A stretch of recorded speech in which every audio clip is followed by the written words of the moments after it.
All right, good people. It's your boy Cool McCain. I'm joined by other way, Eagles Diva. So it's actually the right way now. These technology be confusing sometimes. But anyway, this is Eagles Elite Podcast, episode 13, y'all, season 4. We rocking this thing. We already know what it is. We got our Eagles updates. You know we're gonna talk about this trade, what we think about it. We're gonna talk about the depth chart. We got 2 more games to talk about. And then on top of that, we get a little off-season discussions, all that good stuff. And hey, it's Bird Game. And just in case anybody forgot, we them champs. I know the guys have moved on, but it took us a whole end of this season to get there. So until and if somebody defeat us, until then we the reigning and defending world champs. One thing about me, as much slack if I caught over the years being an Eagles fan, now that we winning, ain't let nobody forget that. That's for real. I've said it many times. There was a time we were never sure if we was going to see 1. I done seen 2. I believe we might be on the way to 3. Yes, sir. Let's go. I hope so. Hey, we got to get there. You know what I'm saying? We working on it. We doing everything in our power to get there. It's just a matter of making things happen. But before we get too much into it, got to get the extra hypeness. Let's go.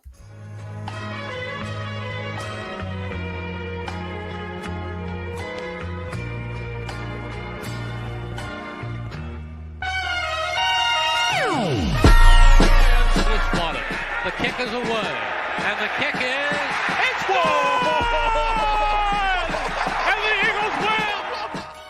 It's hard to come to South Philadelphia and leave here with the win. You just don't come to Philadelphia and leave here with the win. Eagles fans everywhere, this is for you.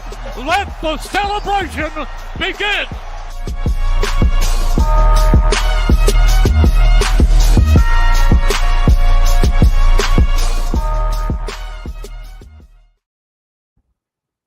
All right, y'all. So it's time to get into it. I mean, we keep it pretty slick, pretty simple around these parts. Ain't nothing too different. So we're gonna start off with some updates. I'm gonna let Diva go and kick off the updates because I know there's a few things she's gonna say that I would probably say, but she might even say better. Diva, what you got for us? No, I don't got nothing. Well, I mean, I've been in the loop, but kind of been out this week. I just heard about the trade that we did. I was actually surprised that came as a surprise to trade Booker. I know there was a lot of praise about Booker, but we traded Thomas Booker, to the Raiders for cornerback Jakarian Bennett. I've heard good things about Jakarian Bennett coming from the Raiders. He's played a total of 450 snaps. 18 records allowed, 37 targets, 176 yards allowed, 0 TDs allowed, 6.2.4 QBR rating, and held Jamar Chase for 316. So I think that's a huge trade. I think that, I felt more confident with the CB line now because it was a little shaky there for a second, but I feel a little bit more confident that we got some extra depth because depth is always important. But yeah, other than that, we just ready for this. We'll have more updates next week as we have our first preseason game. Tomorrow officially kicks off preseason. Yeah, so we have a lot of good information. A lot of good things happened this week. So I'll go through a couple of those. Not too much. We'll go through a couple of those. So talked about the trade for Jakarian Bennett. When we get to the off-season stuff, we go through the depth chart, I'll talk a little bit more about that. So there is one of the battles that we kind of got a little quick update on. So pass rusher, right? Right now, Josh Uche is getting a little bit of a lead over Aziz Ojulari. So what's important about this is this helps make some other guys expendable because we have some guys that we use kind of at linebacker, but they're more of like an edge rusher in the 3-4. So Uche's kind of trying to make up some ground here. Right now, of course, the starters are Jaylus Hunt and Nolan Smith, and we'll talk about that in a little bit more detail once we get there. Huff didn't get it done. Swift left for money. Graham retired.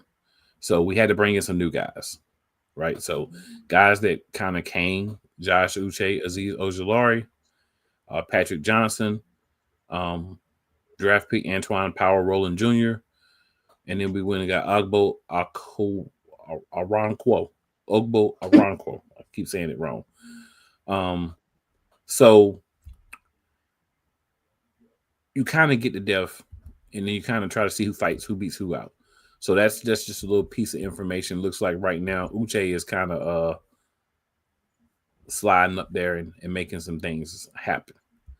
There's also a couple of rookies we have that haven't really impressed as of yet that Sirianni is high on. And I think it's good, right? I think it's good for the coach to be believing in players. So we've got 3 preseason games, of course. Like David said, the first one will be this week. But Aniyah Smith and Johnny Wilson, they really haven't done it a lot. These are wide receivers, of course. But they still have a lot of belief. Sirianni still has a good belief in them. And why I like that is it shows that this team is saying we're going to see what we get from guys, and we're not going to just, hey, if you haven't done it as of yet, that means you can't do it, right? And that's been something that's I feel like has plagued the Eagles in the past, like kind of giving up on guys too fast or waiting too long, but not hitting that sweet middle spot. So we kind of in that middle spot with those guys. So hopefully those are guys that step up, but if not, guys, you can end up not where you want to be. And that's just what it is. So we got some injury updates.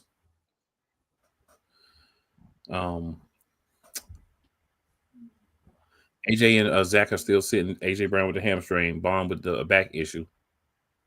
Well, actually, AJ, that's kind of new. They are at every practice, though. So what's good about that is you got guys that know the system, how to play. Go ahead. So that AJ Brown kind of new. I said that AJ Brown injury is kind of new. I know Smitty was out, but then AJ got hit with that hamstring earlier in the week. I was like, oh, Lord, here we go. Yep. So Montrell Johnson is another player, has a hamstring injury that's got him sidelined. Our lone snapper injured his neck, so we had to sign somebody else. But all the guys who are injured are at practice. And the Kobe Dean was toting the sled, which means that he's getting a little bit better. Andrew Makuba and Mac McWilliams did return to action as well. What this does is this allows other guys to get a lot more snaps, because if your starters are injured, then you're having to play other guys, and then those other guys get opportunities that they may not get. Look at it kind of like the Browns with Shadur Sanders, right? He's starting the game against the Panthers because of the injuries to other quarterbacks. On the actual depth chart, from what everybody said, he's 4th, but he's getting the opportunity. So now it's a matter of you get the opportunity and what you do with it. And that's the same thing we're looking at with a lot of our young fringe guys that we'll be talking about it on the cusp of maybe making a roster, maybe being a practice squad, and maybe just getting straight cut. So they're going to have more opportunities because guys like AJ Brown are hurt. Some of the guys on defense like Zach Bond and different guys are injured or maybe kept out for precautionary reasons. So when those guys are out, other guys show up. A lot of people put a lot of stock into winning or losing in the preseason. Not saying everybody does, but a lot of people do. I put stock in getting everybody out of the preseason healthy, but getting some snaps for the snaps, not snacks for the starters. what we have happen a lot of time is we don't play our starters enough, right? And it did work out for us last year, but I think a lot of teams are learning like, hey, we only got 3 preseason games, so we need to actually give our starters at least like a quarter and a half in the first preseason game, and maybe see if we can get them a little bit of action in the second one. So I hope we had the vision to do that. In the third preseason game, I understand. Starters only need to dress. Because there's no way we put them out there. But those first couple of games, got to make that thing happen. So yeah, we'll just kind of move on there from the news point of view, because like I said, I want to make sure we get into these 2 games, divisional games, right? We know who we played. We know who it was. It was the same 2 of those teams that we play every year. In the Commanders and the Cowboys. So let's get to this first one here in a moment. Just waiting for the info to pull back up. Y'all know how technology be. It be tripping. Everything's good. Then you get on live. You start. Yeah, that's the game we're talking about. That second game against the Commanders. That's that one. Yeah. We had talk about a lot of wins we had where we were saying like, man, we won that game, but it wasn't the best. So this is game 15, of course. 2 more games after this.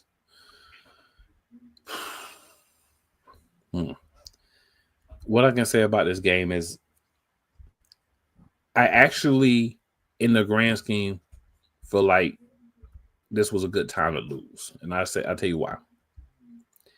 Most people say, oh, you lose the game, you're talking about. It was a close loss. Hurts was out really early in this game. He didn't do a lot. Barkley did his thing, but he did a lot of that early. But what we did see was that guys that we had some other guys to at least step up. Kenny Pickett almost won this game. And here's what's crazy about it. We get his stats. 14 of 24 for 143 yards, a touchdown, and an interception. Of course, Saquon, 29 carries, 150 yards, 2 touchdowns. Brown had 8 receptions, 97 yards, and a tutty.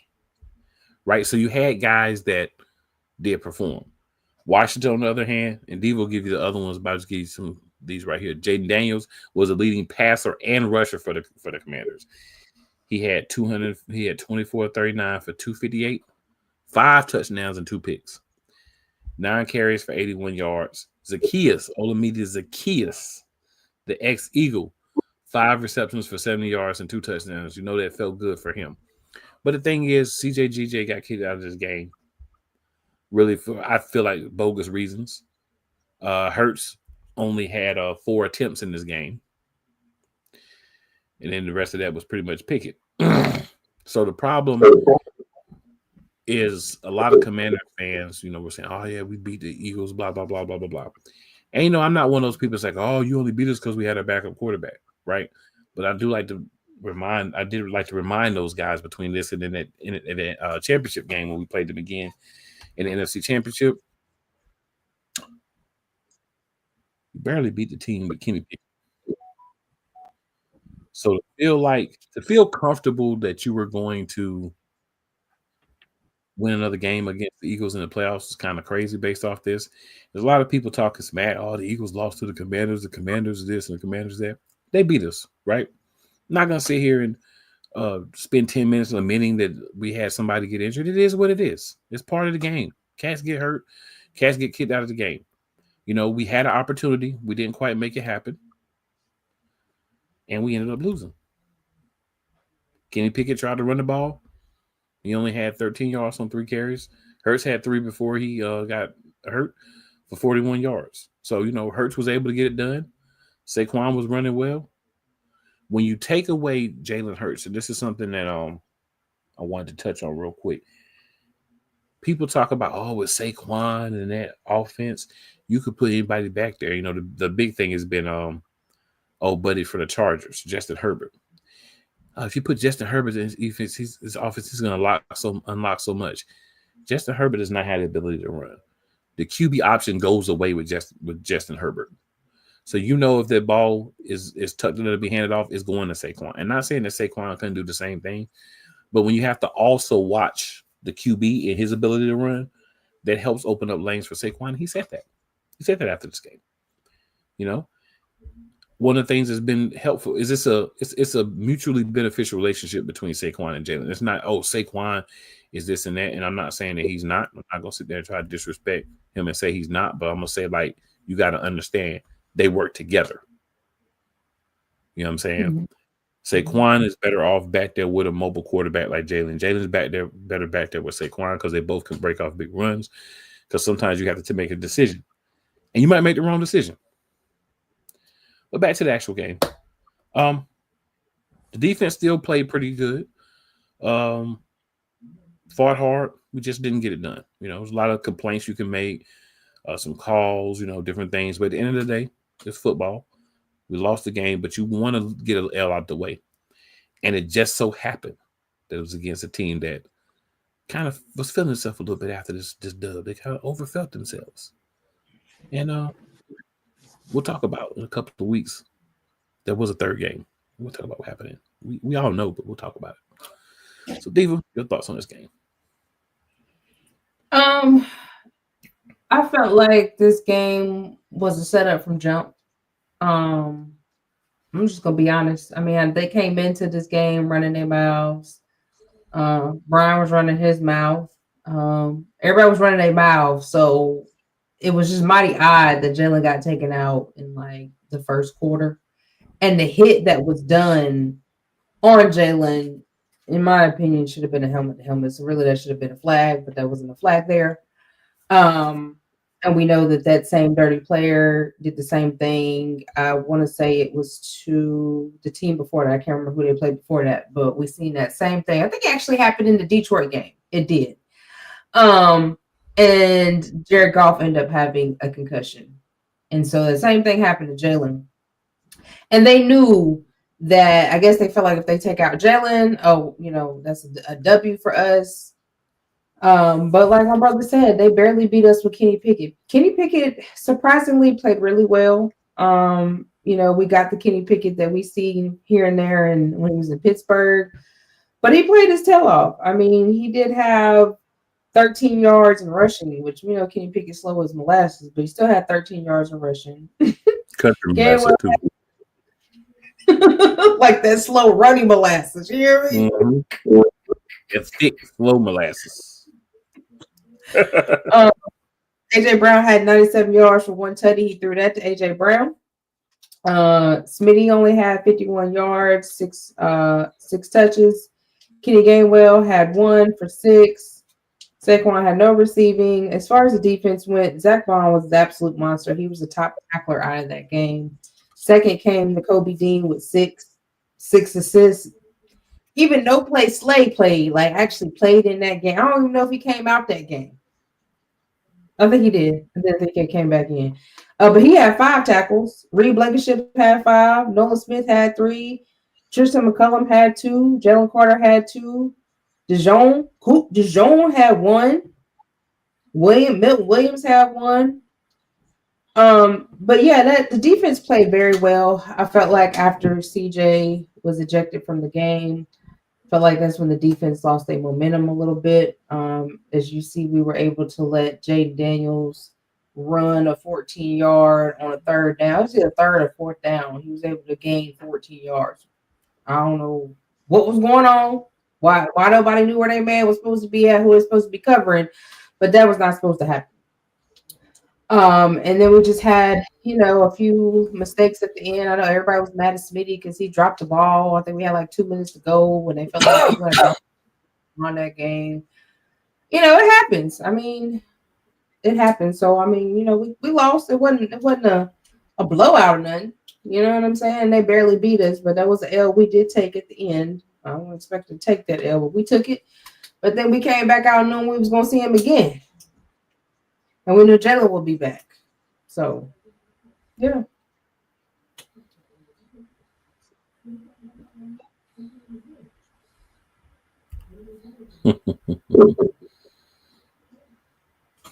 Yeah, it was. I mean, it ain't too much on that one. Like I said, it gave us a chance to see other guys and what happens when other guys play. That's what we needed. You know what I'm saying? We weren't gonna win every game from the bye until the playoffs. So losing this one, I feel was. I mean, you don't ever want to lose a game, but I feel like it was like, all right, we lost this game. It is what it is. But now we can regroup and get right. We just need to make sure that we secure that number 2 seed, because this loss knocked us out of the ability to get the number 1 seed for all intents and purposes. Numerically, we were still in there, but it's knocked us out for all intents and purposes. But I think the path that we took was the path that got us where we needed to be. So I'm okay with it. In hindsight, I will say at the time, I wasn't the happiest about losing that game. But, you got to look at it from all perspectives. As fans of the team, you got to look at it and say, all right, we're going to go undefeated. So losing to a team that's going to be kind of motivating to us may have been a good thing. So to me, it ended up being a little bit of a gift for us. That was a motivation. It's hard to beat a team 3 times. And taking this L, splitting with them, they gave us that third matchup like, all right, the Commanders come in like, yeah, we beat them week 15, blase, bliggity, blah. They beat us when our quarterback was hurt. So they can't complain about their quarterback not playing because our quarterback had bruised ribs when we played him the first time and all that. Okay. It's all good. Even compare. Your quarterback was still in the game. Ours was out for 2 games. It's all good. You know why it's all good? It's all good. It's one thing that matters. It's one thing that matters. That ring and that trophy, that Lombardi. Yep. So they enjoyed their time. They had their ability to be who they wanted to be, and they did their thing. Not gonna knock them. But what I am gonna say is, don't come like that no more. Don't do that. Yeah. Listen, I knew they messed up when they went and dressed up Rocky. I don't know why y'all didn't learn the team prior, San Francisco 49ers, when they dressed up Rocky, but that's one thing you don't do. Anytime you do that, it's an L for you.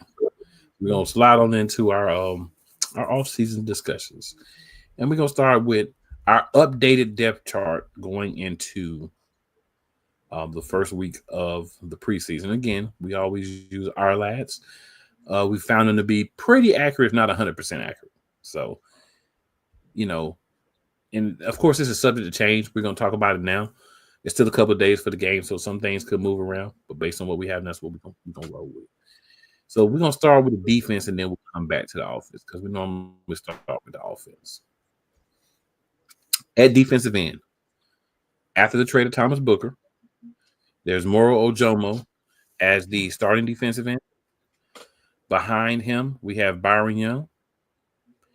And behind him, Jacob Sykes. All right, and nose tackle, of course, Jordan Davis. Now behind him, Ty Robinson, 4th round pick in 2025. And then behind him, Joe Evans. All right, at defensive tackle, of course, Jalen Carter's a starter. Behind him, Gabe Hall. So that's our front of that 3-4. Defensive end, nose tackle, defensive tackle. Any thoughts on that, Diva? No, it's expected. I just, if Davis go out, which hopefully he won't have to go out as much as he did since he's lost all that weight. He said he wanted to be able to be in the game longer. But just see how those backups are going to do, if them guys have to take a breather. But other than that, I mean, I knew Ojomo. I listened to his press conference and, just as the other people talk about him, I knew that, he would make that spot and be good at that spot. He's getting better. They said he's got a weird way of getting down like when he's in position. So, yeah. All right, we're going to go to the linebacker group next. Left outside linebacker, Nolan Smith is the starter. Behind him is Azeez Ojulari. Of course, that was the unrestricted free agent we got from the Giants. Agbo Okoronkwo I'm just gonna start calling him Agbo O. Right. He's the third left outside linebacker, and then fourth is Ochan Mathis. Right outside linebacker, we got Jalix Hunt, and then Josh Uche is his backup. Antoine Powell-Ryland is the third stringer, and then Patrick Johnson is fourth. All right, at wide linebacker, we have Zach Bond. This is a starter. Well, wheel linebacker. I said wide, but it's wheel linebacker, excuse me. Jeremiah Trout Jr. is his backup. And then Dallas Grant is the third stringer. At middle linebacker, Nakobe Dean is at the number one spot, but of course he's been hurt. Behind him, Jahad Campbell, who's getting better himself. Third stringer is Smael Mondon Jr., and then fourth is Lance Dixon. Any thoughts on the linebacker group, Diva? Nope, pretty solid to me. I'm interested to see how Campbell plays, if he beats out Smael Mondon or not. I think And if he does, from listening to Vic, I think he will. I know Vic said there's still a lot of things he's got to learn, but they've also put a lot on his plate. But I think by the time the season starts, I think he probably will. That's in my opinion.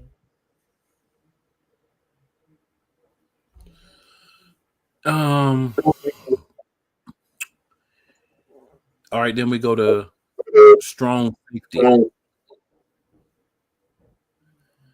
Strong safety, we got Sidney Brown. His backup is Andrew Makuba, our second-round pick in 2025. And Jahad Campbell, by the way, was the first-round pick.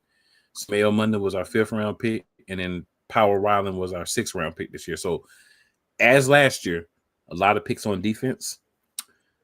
Because of what we were losing, it made a lot of sense. Wasn't mad about it at all. So, strong safety, of course, Sidney Brown, Andrew Makuba, and then Andre Sam, and then Max Hook. Maxon Hook is the fourth. Strong safety. At free safety, Reed Blankenship is the starter. Tristan McCollum is his backup. And then Lewis is either sign or seen. I say sign. Is the third stringer. At corner, left corner, and this is updated after the trade. Left corner, we have Keely Ringo. Adoree Jackson is his backup. Perry Nickerson is the third. And then Tariq Castro Fields is fourth.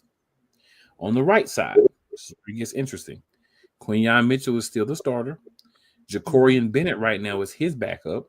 And then Eli Ricks is the third stringer on the right side. So I think a lot of people, honestly kind of including myself, felt like we were bringing in Bennett because we weren't confident in Ringo and Jackson. But perhaps we were bringing in Bennett because whenever Quinyon Mitchell leaves the field, we don't want to have a drop-off in play.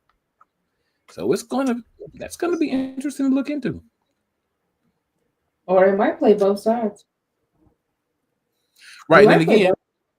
Then again, he's just getting there. So once they get him acclimated, we may see him flip sides and move up a little bit. We'll see how it goes.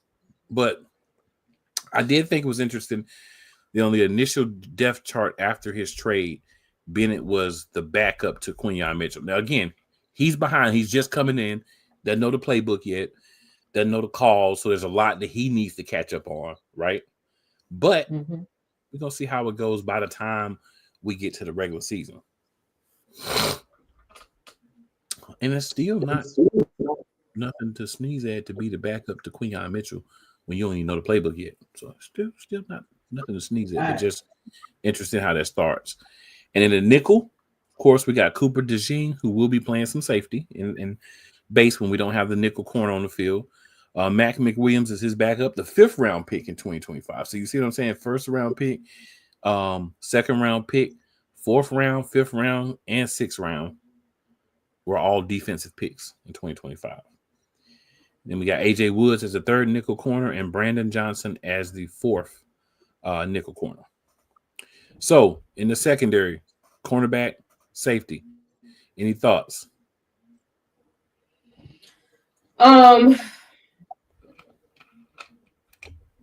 Not really. I'm just, hearing, trying to keep my ears to the ground about Sidney Brown.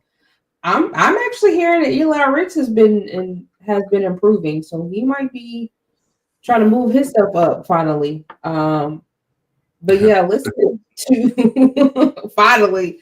But listening to Vic Fangio talk about Sidney, he basically said the same thing that I say. Sidney Brown, like his brain, his feet work faster than his brain. So once he get those two things together, I think he'll be good. My only worry with Sidney Brown is always going to be the injury. So that might be, if Sidney Brown does actually get injured, that might be a chance for Eli Ricks. So I need for Eli to get himself together, because there's a possibility that you might have to come in, my bro, because we don't know if Sidney Brown's going to be healthy one way or the other. So that's my thoughts on that. I know Makuba is working really hard. I know he said he goes to Blankenship with a lot of his questions. So that'd be interesting to see. And yeah, with Jakarian, I think that's a good thing that we actually have another backup when Quinyon need a breather, because you can't always have a boy out there on the field the whole 4 quarters. So you got to get a breather. And Eli Ricks possibly playing safety is an interesting concept. Because the way he likes to hit, that might not be a bad thing. And Vic preaches moving people around, so we'll see if he actually does it. But he definitely preaches it. It's good to have versatile people, because you never know when you're going to need somebody in a certain spot. And if you don't really got the depth like that, you need versatile people. So Vic is big on being versatile. Like, you got to be able to play multiple positions. Very, very true. So we're going to do wide receivers and tight ends together, since, for all intents and purposes, most of our team, you're gonna be catching the ball. So left wide receiver, starter, of course, AJ Brown, number 11, swole Batman back in the day. Behind him, still number 2, Johnny Wilson, our 6th round pick in 24. 3rd string, Elijah Cooks. 4th string, Darius Cooper. So it's interesting how they do this. So the right wide receiver, they have Jahan Dotson as the starter, Terrence Marshall as his backup, Taylor Morin as the 3rd stringer, and then Ife Adiyi as the 4th stringer. At the split wide receiver, they have Devontae Smith as your starter, Anaya Smith is his backup, Avery Williams is the 3rd stringer, and then Giles Jackson is the 4th string. So what I would say we need to look at is, I think, from what I'm seeing right now, we're definitely keeping 6 receivers, right? So that's the 3 starters, the 3 backups for sure. We could keep a 7th if it's who has been a guy who worked on kickoffs and punts in the past, but they might be looking at Anaya Smith for that as well. So we'll see how that plays out too.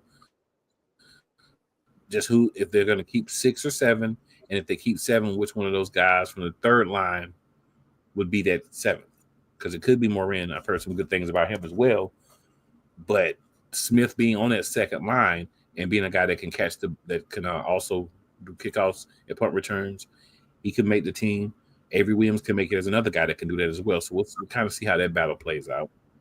We got a lot of tight ends right now, y'all. We're not keeping all these guys, but we got a lot of tight ends. So, of course, the starter, we got Dallas Goedert. His backup is Grant Calcaterra. 3rd stringer is Kylan Granson from Indianapolis, who signed as unrestricted free agent. 4th is Harrison Bryant, another unrestricted free agent we signed from the Raiders. 5th is Nick Muse. 6th is E.J. Jenkins. And then 7th is Cameron Latu. We're not keeping more than 3 of these guys, I don't think, at tight end, at max. So we'll probably see the 4th guy end up being on the practice squad if he doesn't get scooped up somewhere, more than likely. But that's what we're seeing now. I'm going to go ahead and throw quarterbacks in here while we're doing this real quick, and then we'll talk about it.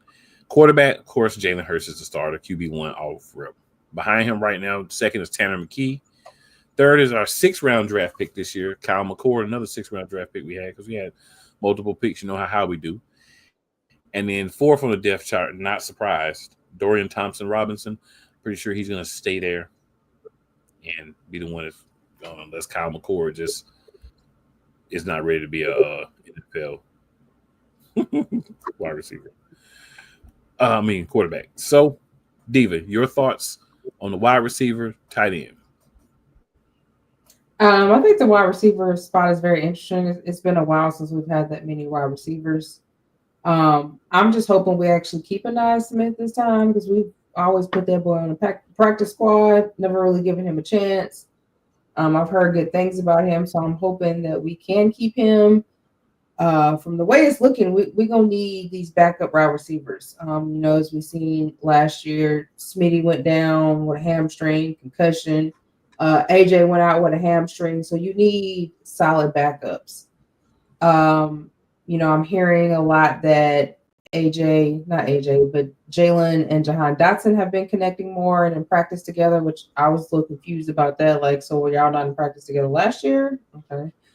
So hopefully we'll see more connections with Jalen and Jahan, which that could have been the reason why, because we said that if Jalen doesn't have a connection with you, he's really not going to throw you the ball. So we knew something wasn't right.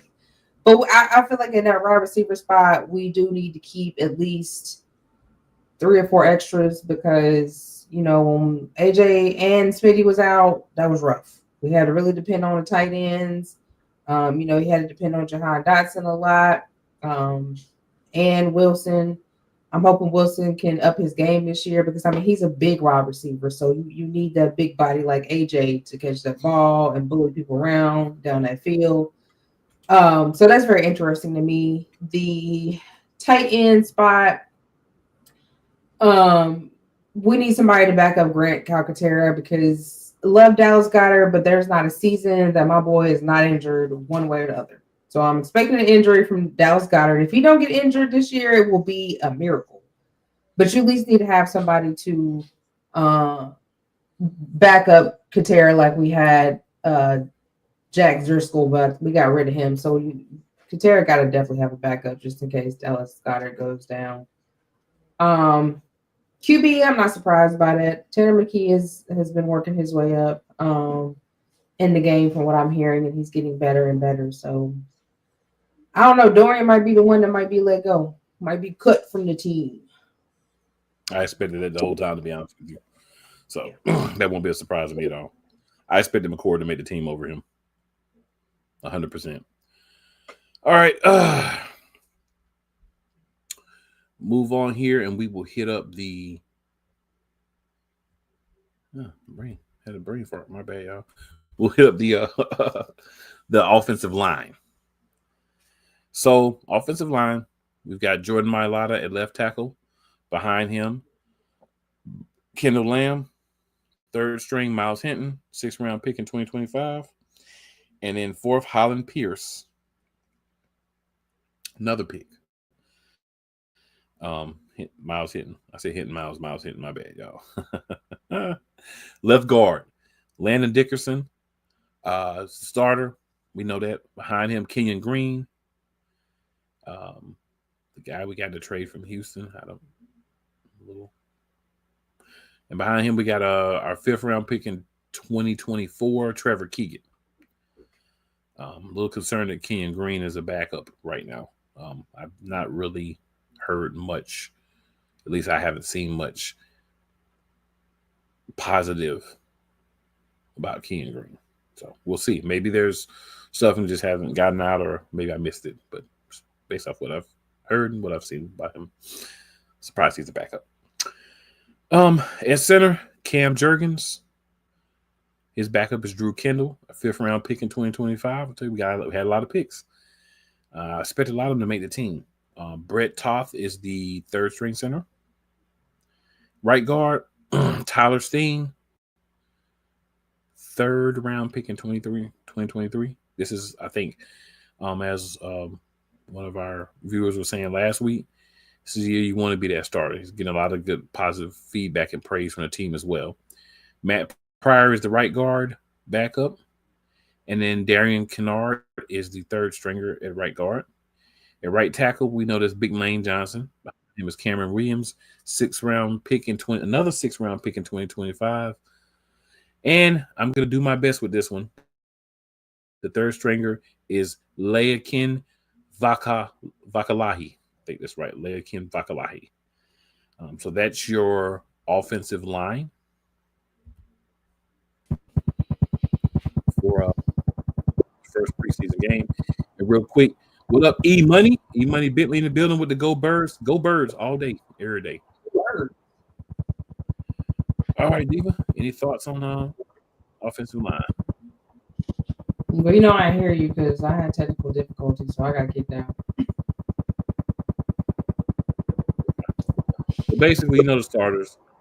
Backups, Kendall Lamb, Kenyon Green, Drew Kendall, and Matt Pryor and Cameron Williams are your second stringers. Third stringers, Miles Hinton, Trevor Keegan, Brett Toth, Darian Kennard, and Leakin Vakalahi. And that's going from left tackle to right tackle. So Kenyon Green was the one I was kind of like, really? Kenyon Green right now is the backup of Landon Dickerson. So Landon Dickerson goes down right now. Kenyon Green's in the game. That's a concern for me.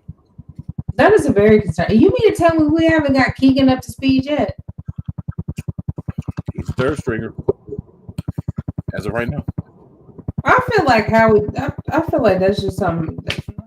I feel like Nick trying to please Howie with it because I'm not confident. Like unless he then came in and done a 360 in Stalin University, which you might have. But for one, he's always injured. That's my main problem. Yeah, I haven't heard anything. I mean, I don't know if you have or not. I'm just missing it, but I ain't heard nothing about Kenyon Green having a great performances, But like I said, I heard still early. at all. Yeah, it's still early, so maybe it'll change. Well, I hope we play some starters tomorrow because I'd like to see him. But I mean, he's back up to land. I don't feel confident.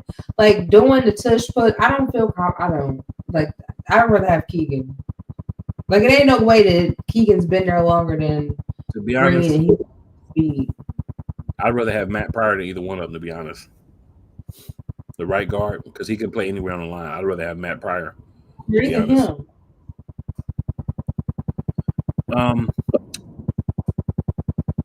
Running back and fullback. So we got one fullback that's Ben Van Summeren. I'm pretty confident he's going to make the team, right? So that means somewhere we got to chop a spot. So we'll see where that happens at. Running backs, we know all these guys are not going to be here, but right now Saquon Barkley, of course, is our starter. Backup is A.J. Dillon. Third string is our 4th-round pick from last year, Will Shipley. Behind him, 4th is Montrell Johnson. Behind him, 5th is Shunderick Powell. And then Keelan Robinson is 6th. I'm expecting us to keep 3 running backs. Definitely can't keep more than that, especially with a fullback. So, yeah, if you're after Shipley, I think you're a camp body. Make the most of it to get yourself another opportunity somewhere else. Or maybe on a practice squad. Your thoughts, Stephen? Yeah, one of them going to be on the practice squad. It's definitely going to be 3. We don't ever keep no more than 3 running backs, and then we'll keep one on the practice squad. So, yeah, one of them will be on the practice squad. And the rest will be at a different team. All right. So that's pretty much that, y'all. So we're going to slide on, move on. We're going to go ahead and hit that top 100. We're going to talk a little bit about press conferences. I'll make it short and sweet from my perspective. We're hearing the same things that we like in the press conferences. We're hearing, we're not worried about last year. We focus on this year. We're getting guys kind of telling you how they feel about different players. Hurts is doing it. All the guys, some of the veteran guys is like, this is what's happening with the young guys. This is what I like what I'm seeing. We got guys out here that's dogs that's working, that's, doing everything they can to make the situation the best that it can be. Love to hear it. And that's, pretty much what it's all about. Yeah. I mean, I love everything I'm hearing in the press conferences. My thing is I want to see everything on the field. That's what matters. That's what's important. Yeah, definitely feel. I just feel like guys like Jalen Hurts and Landon Dickerson, Lane Johnson, they're not going to sugarcoat it. If the dudes ain't playing well, they're just going to say we need work. We still got more work to do. If they're playing well, I feel like they're going to throw it out there a little bit. So we'll see. But again, I'm not. I do want to see him in the joint practices, and I do want to see him in the game. But I feel confident that the OGs is kind of getting at him like, all right, you know what I'm saying? Feel confident on that. All right, so we're going to go ahead and continue with talk about the top 100. Slide through these cats real quick. We're going to start at 50 with Derwin James. So Derwin James is at 54. And he's a free safety from the Chargers. 16 games played, 93 tackles, 10 tackles for loss, 5.5 sacks, 7 passes defended, 1 interception, 1 fumble recovery.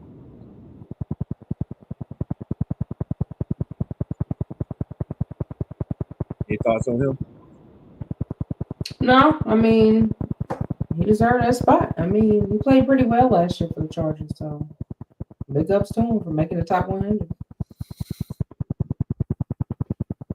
Yeah. Keep in mind, this is all voted on by the players. At 53, we had linebacker Jared Verse. He had a lot of stuff to say about the Eagles and didn't work out so well for him. But he's first appearance at 53. James moved up 29 spots, by the way, Derwin James did. Jared Verse, 17 games played, 66 tackles, 11 tackles for loss, 4.5 sacks, 2 forced fumbles, and 2 fumble recoveries. Any thoughts on him besides good rookie season? Yeah, I mean, he did all right. Except when he played the Eagles, he did all right. Scary Terry McLaurin is up 45 spots to 52. 17 games played, 82 receptions, 1,096 receiving yards, 13 yards per reception, and 13 receiving touchdowns. So I had Terry McLaurin on my team last year, and I understand why he was where he was last year. Barely on the list, and I do agree that he played much better this year. So I think it's a well-deserved spot. And also, let's see where he ends up at because he don't want to be with the Commanders anymore unless they're going to pay him more money. Any thoughts on McLaurin? I mean, Scary Terry deserved that. He did play well last year. He played really well for the Commanders. But yeah, we'll see where he's at come this year coming up because that ain't where he want to be. So we shall see.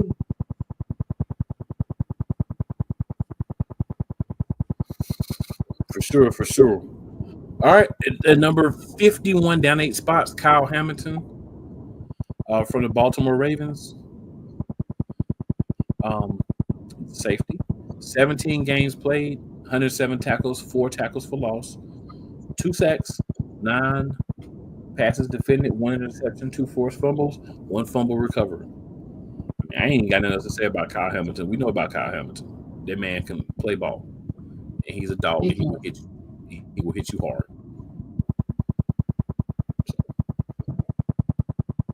Ain't really too much else I got to say about Kyle Hamilton. I don't know if you want to add anything to that. No, I mean, it ain't too much to say about him. But now, he's a dog. Well, all right, so now we are in the top 50. At number 50, Baker Mayfield, QB, Tampa Bay. He wasn't ranked last year. He jumped all the way up to 50. 17 games played, 71.4 completion percentage, 4,500 passing yards, 7.9 yards an attempt, 28 passing touchdowns, 10 interceptions, 378 rushing yards, 3 rushing touchdowns. But here's an interesting one: 13 fumbles. That's a lot. Yeah, it's a lot of fumbles. You're talking about 28 touchdowns and 23 turnovers. Well, actually, we'll add 31 touchdowns and 23 turnovers because we got to get rid of the first 3 touchdowns. So, Definitely one of those things that plagued Hurts 2 years ago was fumbling the ball too much. He kind of cleaned it up last year. Mayfield, hey, out of Miley Cyrus song, he came through like a wrecking ball last year. He won't fumble the ball. It caught you, Cowboy Baker. I mean, that's a lot. I mean, this is a lot. You basically with the number of balls you done caught from the number of balls you done dropped. Like, bruh, that's a lot. I don't know. Maybe he should have been a little lower on the list, but hey, that's not. And then next we got another first time on the list, and I'm gonna let you talk about this one. I ain't even gonna say that. I'm gonna let you have this one. I'm just gonna get his stats, and the Diva gonna have this one. At number 49, making his first appearance after his rookie season, the new number 1 corner in Philadelphia, Quinyon, 16 games played, 46 tackles, 12 passes defended. Diva, what's your thoughts on Quinyon Mitchell? A number 1 pick last year, by the way. I knew Quinyon was going to be on there. And that just goes to show you we have 2 rookies that were drafted last year on the defense that made the top 100. Not the top, they in the top 60. On top of that, that just goes to show you the work that those guys put in. That goes to show you that you can transfer from your college year and play in grown man football and be good. And I'm glad that he's a part of Philadelphia Eagles. I expect that boy to be higher.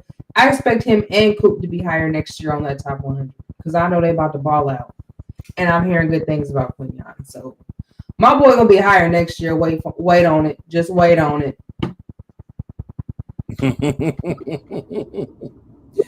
Wait on it.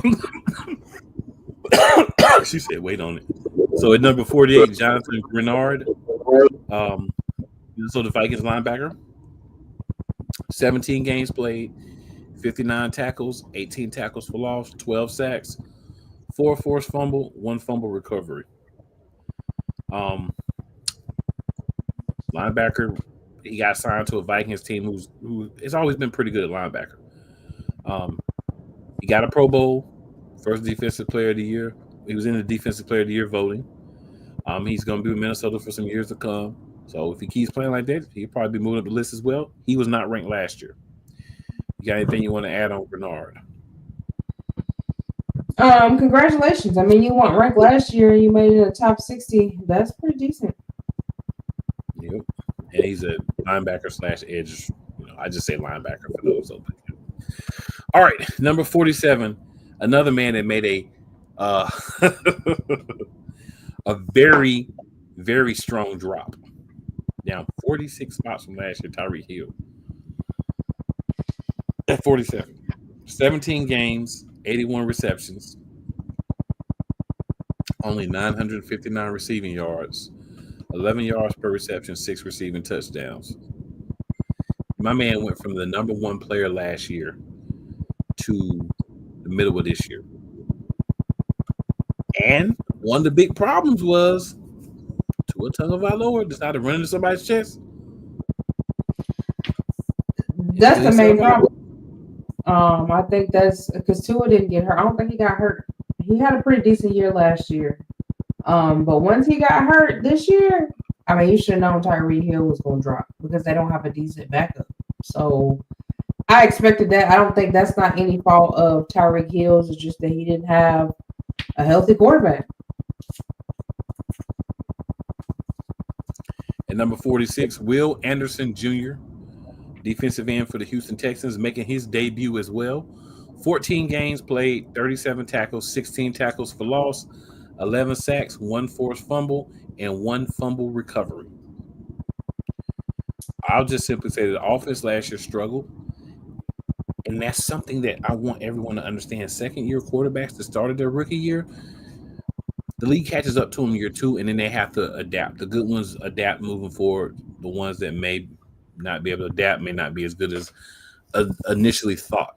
I think Stroud bounces back this year, but of course last year, not so much. Will Anderson had a really good impact. And the thing is, when you play on the defensive line, sometimes you don't have the stats. He did have 11 sacks, 16 tackles for loss, 37 total tackles. So decent stats, but sometimes you don't have as good stats as you can because you're playing on the edge and people are seeing you and saying, we got to do something about him. He was a Pro Bowler as well and a Defensive Rookie of the Year. He also paired with Danielle Hunter to make a pretty daggone good defensive line there. So it's going to be something to watch out for. I think they're just going to get better as his career goes on. But shouts out to Will Anderson. Rookies making the top 50. That doesn't happen all the time. Doesn't happen with everybody. So shout out for that.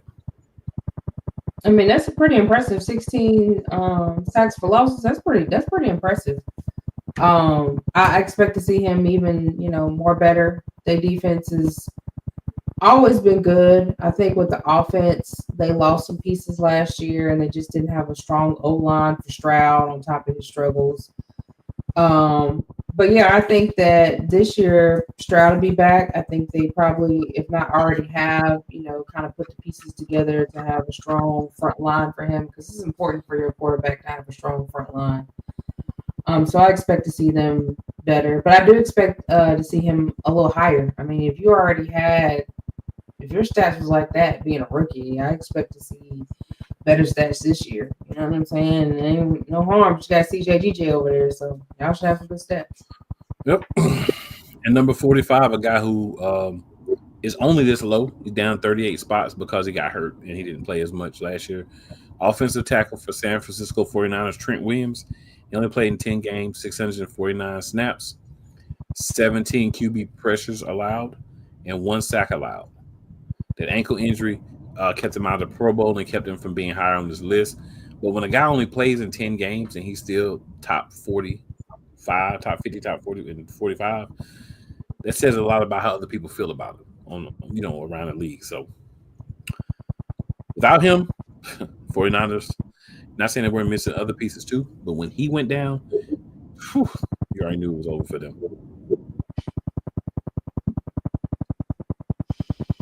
Yeah, I mean, no comment. Trent Williams be doing his thing. I mean, he's been doing his thing over there. He's always been a good player anyway, though. Definitely. So we got a couple of comments. We'll hop on them real quick, and then we will get to the review of the Arlington football team. All right, so Edward Williams says, let's go Birds. Go Birds all the time, Edward. All the time, big dog. All right, Miguel Lara says, good evening, my fellow Eagles fans. First time on here. Hey, Miguel, appreciate you tuning in, man. Make sure you tune in as much as you want, bro. And make sure you hit that like, subscribe, and make sure you got the notifications on all and not personalized, so every time we go live, every week. Oh, and then share. Share is very important, too. That too. Share the live out. Let people know where they can find us. Yes, sir. Miguel says also Derwin James was elite last year. Don't disagree with that. He says, I can't stand Jared Verse, but he was really good as a rookie. Had Jordan M on skates only because the field conditions came into play. And then he says Jordan Davis was taking over Kyle. Yeah, I don't have a problem with that. I like Jordan Davis. I like what he brings. I like the fact that he understood he needed to get in better shape. He did that. And he didn't do it for the numbers or the looks. He kind of did on his own and just showed up like, I'm less fast. His personality is amazing. Like, I love watching him in press. Like, he's always smiling. Like, I just love that boy's personality. He's amazing. Definitely. All right, y'all. So we about to dig into this last game here. And y'all know how we do this. I'll let Diva kind of lead this one. Since I kind of led the first one a little bit, we'll let her get in here and give y'all her thoughts on this game against the Arlington football team, as we like to call them. But for the sake of doing the show, we'll call them Dallas Cowboys just this once. I mean, it really ain't too much to talk about on this game because this game was a complete blowout.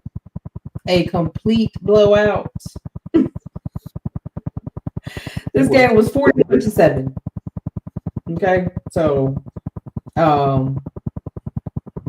Kenny Pickett balled out on this game. This was the battle of the backups. You had Rush in there, and then you had Kenny Pickett. Kenny Pickett was 10 for 15 for 143 yards, 1 touchdown. Tanner McKee even came in, got in on it, and had 54 yards, 2 touchdowns. Okay, so we had not one, but 2 backups that came in and beat the Dallas Cowboys. Saquon had 167 yards, no tutty, but he did have 167 yards. He had Kenny Gainwell came in, had 4 rushing. Kenny Pickett had 3 rushing. Tanner McKee had a -2. Devontae Smitty had 2 touchdowns for 120 yards. AJ Brown had 36 for 1 touchdown. Calcaterra had 34 yards, no TDs. Gainwell had 5 receiving yards, no TDs. Saquon had 2. On the defense, you had Quinyon Mitchell, who had 5 tackles, and I'll let Cole get y'all the rest. But I mean, that game was, like I said, there ain't too much to talk about. That game was a complete blowout. Dallas got blown out by 2 backup quarterbacks. Not one, but 2. I will give Rico Dallas some props. He had 23 carries for $104 that game. The lead receiver only had 52 yards, but that's because Rush only had 147 yards passing, 1 tutty, 2 interceptions.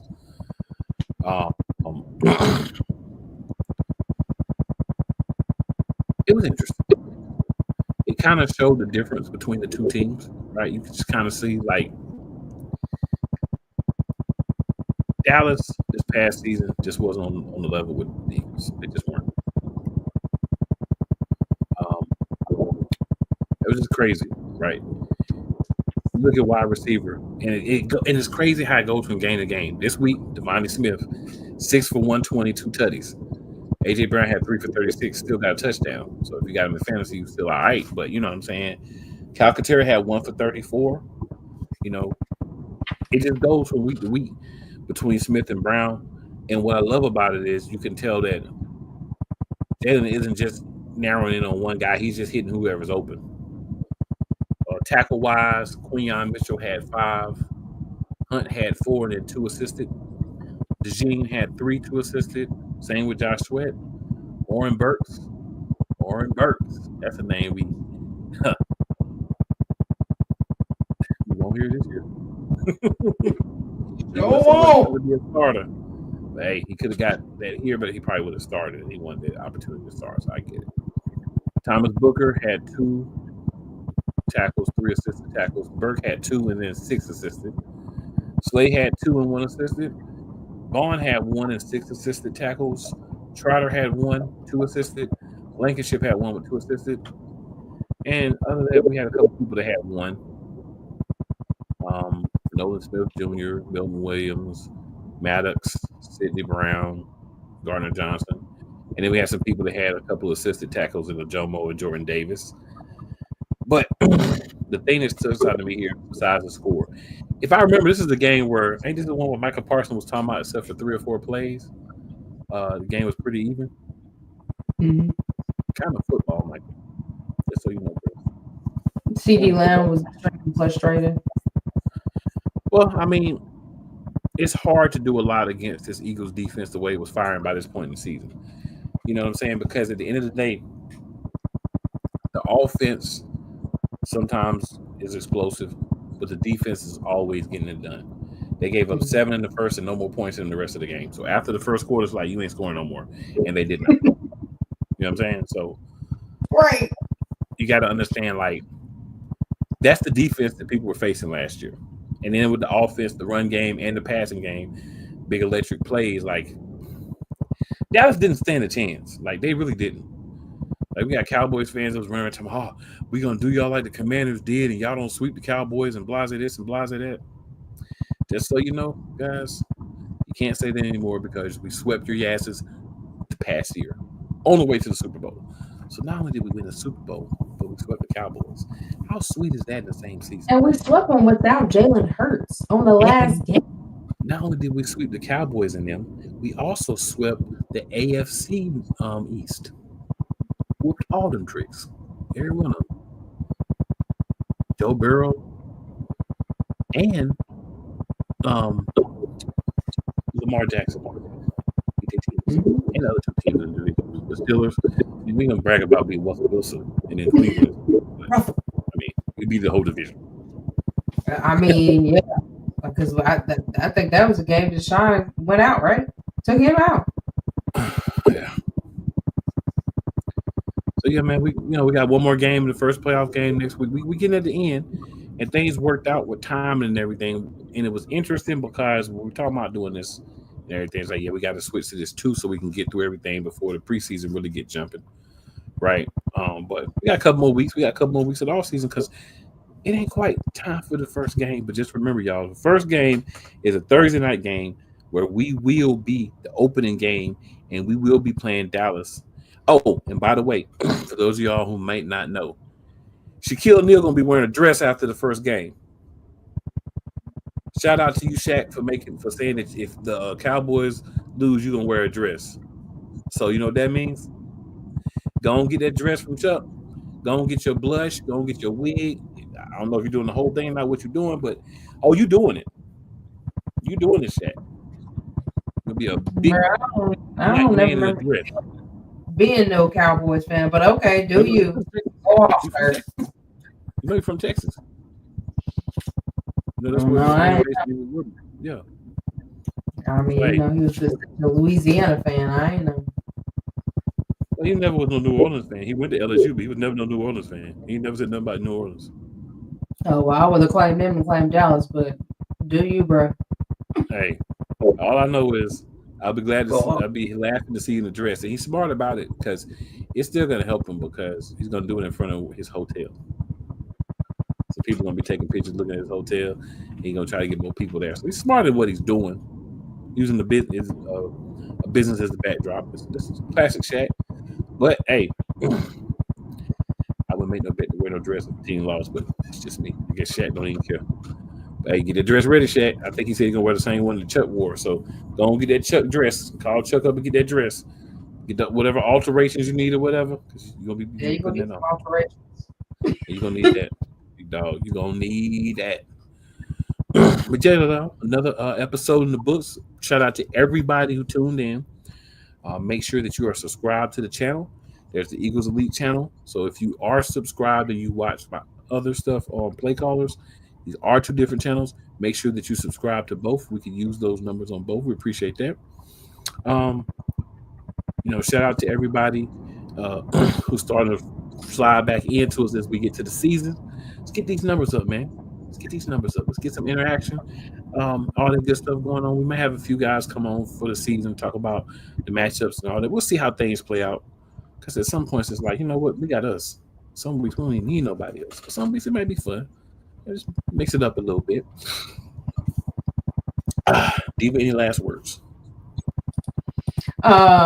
We'll be back next week. We'll have a little more to talk about. We got our first preseason game, so we'll get a little bit better of insight of, what we can expect. And I'm excited. I'm ready that I don't care if it's preseason or not. Football is back. Life is a little lonely without football. So I'm glad it's back. But yeah, always stay tuned in, be elite, fly Eagles fly, and we'll see you guys next week. For your boy, football never stopped, but I feel where Diva coming from. NFL is back. Yeah. And we have a last comment here.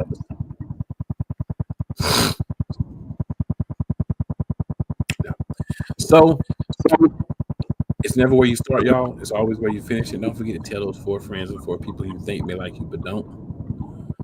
We will be back next week, as Diva so eloquently put it.